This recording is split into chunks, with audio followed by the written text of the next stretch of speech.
And if you've ever wondered, is there more to life than this? Is there more to relationships than this? Is there more to sex than this? You're in the right place because we have a treat for you. Caroline has been a Tantra teacher, practitioner, and a healer to hundreds of thousands of people in her beautiful career spanning over 40 years.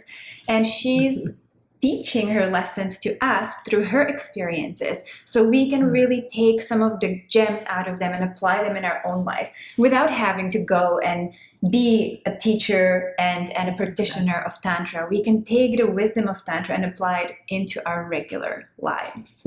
So, what is the wisdom of Tantra, you might wonder? Yeah. It's such a huge subject, and I've looked deeply and lived deeply to consolidate how few words I can find to use to explain to you or anyone what is Tantra and how do you live it and how does it apply to our relationships and our intimate lives. I've once read that Tantra is the yoga of everything. And that really landed for me because I love yoga. I love doing yoga. Yoga has transformed me in many good ways. I don't mean just physical postures and becoming more flexible, but as a way of quieting my mind and getting to know the deepest parts of myself. Yeah. So that Tantra would be the yoga of everything really takes it into the expanded truth that I believe Tantra is. So it's an expanded truth that every individual and couple can bring into their lives. Because if we're not looking for authenticity and truth, then we're just kind of dancing on top of the flower tops and Absolutely. not quite getting there. Absolutely. And it ends up leading nowhere, right? Because authenticity and truth is really what breaks the divide between a true, long-lasting, loving, passionate, intimate relationship and something that you just kind of move through from one thing to another, because a fresh new relationship is always exciting. You know, there's always that attraction, the sparks are flying, but it's a different story 10, 15, 20 years in. There has to be that depth and intimacy and truth, that deep truth of appreciating one another to make it exciting and make it fun. Yes, and I realize every single day when I get up that I am the one that has to bring a bigger, better me to the relationship, to the good morning to him, to the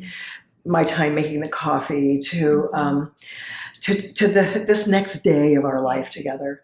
And I, like you, really have always had the fantasy of a forever partnership. But it's taken me several forever commitments to find the one that I know I'm going to be with.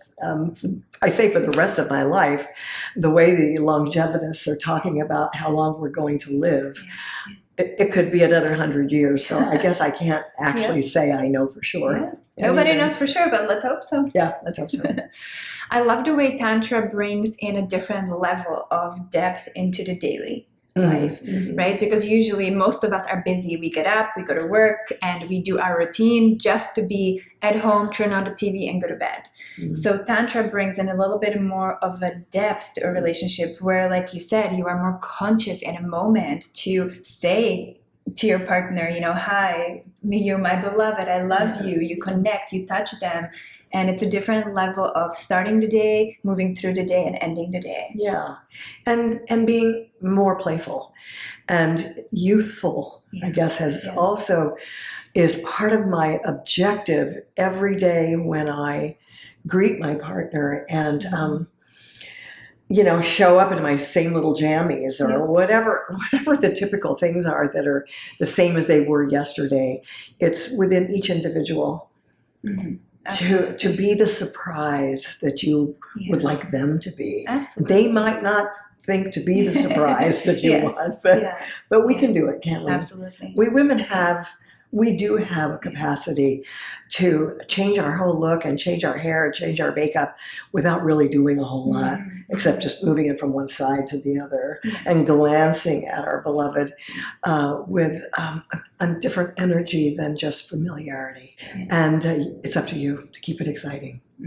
Yes.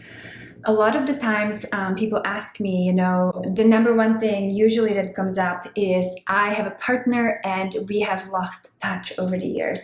I really would like more intimacy. I would like more depth, but I don't know where to begin. I don't know how to start using our relationship as a ground for growth and not letting it just be that same old status quo. Yeah. And so I'm sure many of our viewers will relate to that because they might find themselves in a relationship where the status quo is just there. It's just not getting any better, and we want it to get better. We just don't know where to start. So what would be your advice to someone who's watching and says, I would really like to try some Tantra and some of these principles, and I would like to experiment with my partner that I may have been with for a few years, and things have just gotten comfortable, and we want to connect on a deeper level. Yeah, well, I can right off the top of my head picture how many seminars, weekends and week-long seminars that the couples that came to those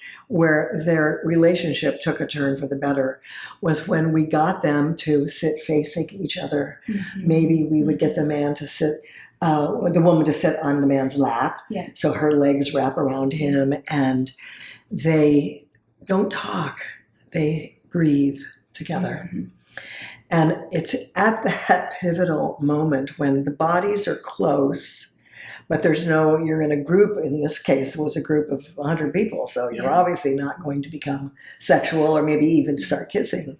So you start looking into each other's eyes and looking for the depth that really is there. And what happens is you usually go through the layers of embarrassment, looking away, wanting to talk, and yet your hands are around your partner's back and your bodies are close together and you're remembering to breathe more deeply. So we've said it before, we'll say it again, and I'll remind you every time that is the easiest and most effective way to get started. Yes. Thank you for sharing that with us. It's actually my favorite Tantra position and tool for reconnecting. I call it the yum yum position. It's actually called the yab yum. But it is the connection with your partner, because we go through life so quickly and we forget to pay attention. Where in the beginning of a relationship, what did we do? We had those rose-colored glasses on and we looked at our partner deeply. We wanted to know what they were thinking, what they were feeling. We wanted to be as close to them as possible. Right? And then over years, familiarity creeps in and you forget to appreciate your partner. This position where you open up, you sit chest to chest, heart to heart, and you breathe together.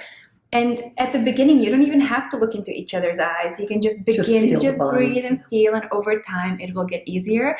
It's one of the most amazing, beautiful tools that Tantra has to offer. It really is. The energy of the two of you without having to have sex, having to start kissing. And you might at some point ask your partner, what was the most important thing you read today or thought about today? Because for many of us, and I know for me, conversation with communication.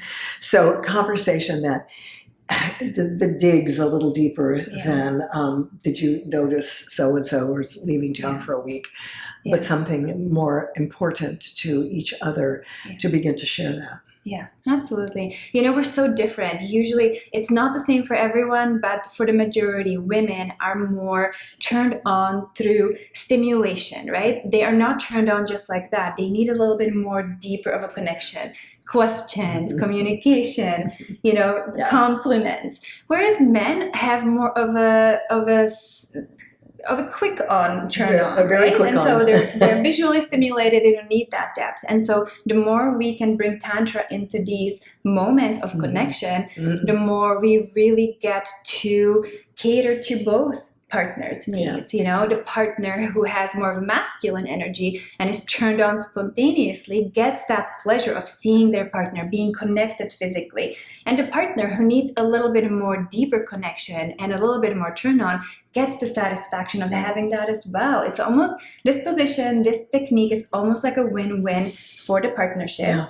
And it's a beautiful way to start to be intimate. Like you said, it doesn't need to lead to intercourse, Right. but it's a beautiful way to, it's a prelude to being intimate. I, as a woman, really did teach and have taught my partners to, if you want to get me interested, hold me close and ask me how I'm feeling. Yes. Yeah. And listen with interest Absolutely. to what I might answer. Yeah. And don't rush me through it, but be as patient as you can possibly be, even though the kids are coming home and we know dinner's on the stove and you might not get to have the sex you want in the 20 minutes we've set aside. It's going to arouse me for later if you have taken the time to listen to me. Absolutely. Turn on is a whole day thing. It doesn't just happen like that. Right? Yeah. So, if you would like to give the Yum Yum position a try with your partner, we have a special gift for you for watching today's episode. We have created a quick 5-minute morning Yum Yum meditation for you. The link is in the show notes below. It's a beautiful way to turn yourself on, connect with your partner, and start your day on the right note. It takes 5 minutes. You and your partner will feel connected, together. It's one of the most intimate ways to start the day, and you can do that even when your schedule is busy and you have lots of things on the to-do list. So give it a try. Good. And let us know.